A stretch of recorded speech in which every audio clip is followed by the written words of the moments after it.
Driver गाडी काढा बरं, आपल्याला मीटिंगला जायचं आहे, तसंच फार्म हाऊसला पण जायचंय.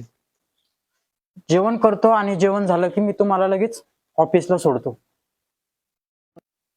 हे काय चपातीवर भाजी नाही, काही नाही, नुसती चपाती खातोय.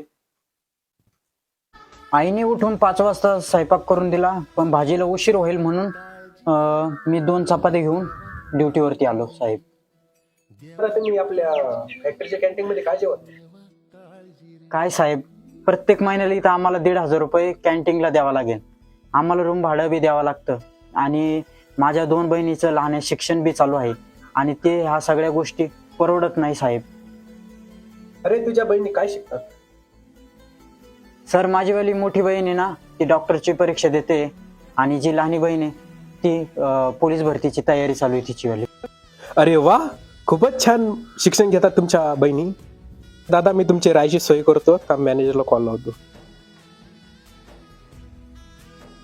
बोला ना सर.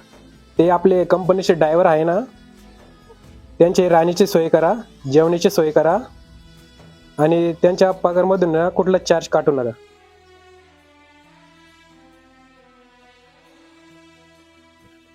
अरे दादा, तू कुठलंच टेन्शन घेऊ नको, तुझं काम झालेलं आहे. जेवणाची सोय केली आणि राहण्याची पण सोय केली. धन्यवाद साहेब, मी तुमचे उपकार कधीच विसरू शकत नाही. काही नाही रे, तू आपलाच माणूस आहे. काही पैशाची गरज पडली तर हक्कानं माग. हो साहेब.